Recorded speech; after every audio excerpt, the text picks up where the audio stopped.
শ্রী রাজীব ভট্টাচার্য মহোদয়। আমরা সকলেই জানি যে আমাদের ত্রিপুরা রাজ্যে আমাদের ভারতীয় জনতা পার্টির প্রথম শহীদ শ্যাম হরি শর্মার আজকে পূর্ণতিথি আমরা পালন করছি।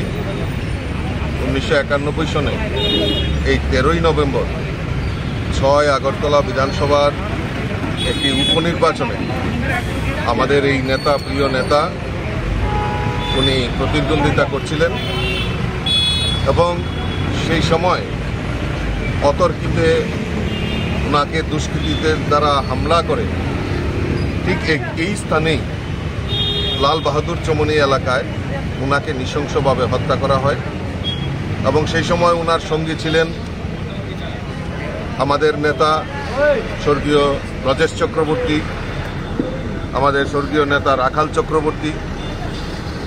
ওনারাও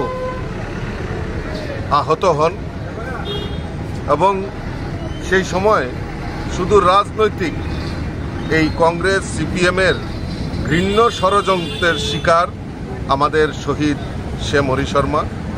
কাজেই ওনার এই যে রক্ত আমাদের ব্যর্থ হয়নি, ওনার এই শহীদের কারণেই আজকে ভারতীয় জনতা পার্টি সরকার এই ত্রিপুরা রাজ্যে পরিচালিত হচ্ছে। আর আমাদের সরকারের যে প্রাথমিকতা সেটা হলো ল অ্যান্ড অর্ডার, আইন শৃঙ্খলা। এই রাজ্যের আইন শৃঙ্খলাকে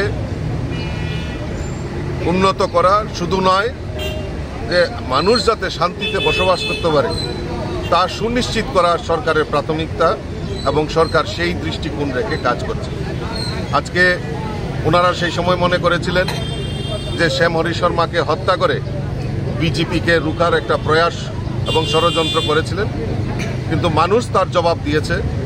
কাজেই আজকের এই পবিত্র দিনে আমাদের মনে হয় যে আমাদের এই শ্যাম হরি শর্মার রক্ত বৃথা যায়নি।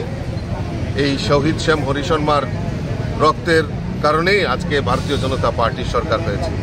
কাজেই সন্ত্রাস এটা মানুষ কোনোদিনও চায় না। মানুষ চায় শান্তিতে এই ত্রিপুরা রাজ্যে বসবাস করে মানুষের উন্নয়ন এবং এই ত্রিপুরা রাজ্যের উন্নয়নকে ত্বরান্বিত করতে আমাদের সরকার, আমাদের কেন্দ্রের নরেন্দ্র মোদীজি সরকার, রাজ্যে মাননীয় মুখ্যমন্ত্রী প্রফেসর ডক্টর মানিক সাহাজির নেতৃত্বের সরকার, এই সরকারের প্রাথমিকতা এবং মানুষের জন্য কাজ করা, সমাজের প্রত্যেকটা বর্গের জন্য কাজ করা এবং সেই প্রাথমিকতা নিয়ে কাজ করছে। আমি আজকের এই শহীদ শ্যাম হরি শর্মাকে অনেক শ্রদ্ধাঞ্জলি নিবেদন করছি এবং আজকে বিভিন্ন জায়গাতে এই শহীদ শ্যাম হরি শর্মাকে স্মরণ করে আমাদের বিভিন্ন কর্মসূচি গ্রহণ করা হয়েছে।